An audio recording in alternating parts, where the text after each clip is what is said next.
মানে অসাধারণ একটা ভিউ। আপনারা দেখতে আমরা এখন নৌকাটা চালাবো। তো আমার বন্ধু মানে আগে ট্রায়াল দিচ্ছে নৌকা চালানোর জন্য।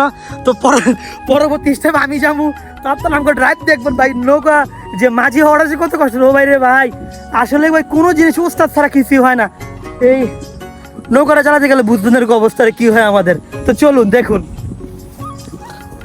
এমআর মিনহাজ রাইডার মানে গ্রাম বাংলার নিত্য নতুন এবং সবুজ শ্যামলে ঘেরা প্রাকৃতিক দৃশ্যগুলোকে আপনাদের মাঝে ফুটিয়ে তোলা। তো আজকে আমরা যে স্থানটিতে অবস্থান করেছি, এই জায়গাটি সম্পর্কে অনেকে জানেন কিংবা অনেকে জানেন না। এটা হচ্ছে আপনার হাজীগঞ্জ এবং কচুয়া যাইতে যে রোডের মাঝামাঝি হচ্ছে আপনার কাঠালিয়া বাড়ি বলে জায়গাটাকে। খুবই সুন্দর এবং মনোমুগ্ধকর পরিবেশ। একবার মেন রাস্তার সাথেই ব্রিক ফিল্ডের পাশেই এমন একটা সুন্দর পরিবেশ যা আপনারা বাস্তবে দেখতে পাচ্ছেন। তো আমার যতটুকু ধারণা, এখানে আসলে কোনো টাকা দিতে হবে না কিংবা নৌকা ভাড়া নিতে হবে না। জায়গায় জায়গায় নৌকাগুলো পড়ে থাকে, যা আপনারা ভিডিওর মাঝে দেখবেন।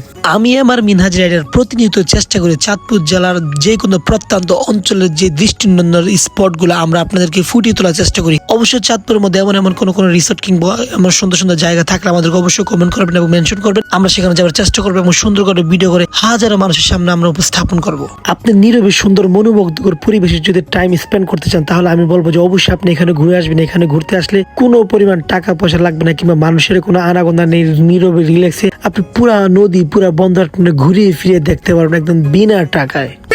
ভাই কি শান্তি লাগে, ঘুমা আল্লাহ রে। রুবেলা থেকে ওটা গাড়াই করে ভাই, আমরা গ্রামের আমরা সব কিছু পারি।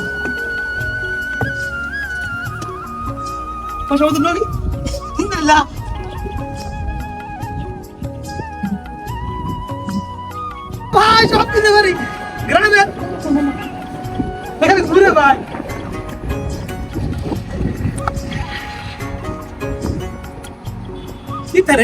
কি বলবো ভাই, শান্তি ভাই কারে কয়।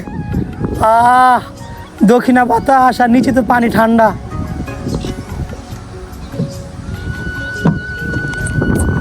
তো আপনাদের কাছে কেমন লেগেছে গ্রাম বাংলার রিভার ভিউ গুলো, কিন্তু সুন্দর সুন্দর পর্যটক গুলো কিংবা সুন্দর দেখার স্পট গুলো কেমন লেগেছে? এবং সবুজ শ্যামল প্রাকৃতিক নিয়ে আমরা চেষ্টা করি প্রতিনিয়ত আপনাদের যে ভিডিও গুলো দেওয়ার জন্য। তো আমরা হুট করে দেখে ফেললাম, আসলে আমরা জানতাম না যে এই জায়গায় এমন একটা সুন্দর একটা এরিয়া রয়েছে। তো নেক্সট যখন আবার যাবো আরো সুন্দর এবং চমৎকার ভাবে আপনাদেরকে ভিডিও করে দেখাবো, যা আপনারা মনোমুগ্ধকর হবে। তো আজকের জন্য আর বেশি লং করবো ভিডিও এখানেই শেষ করলাম। দেখা হবে অন্য কোনো ভিডিও কিংবা অন্য কোনো স্পটে।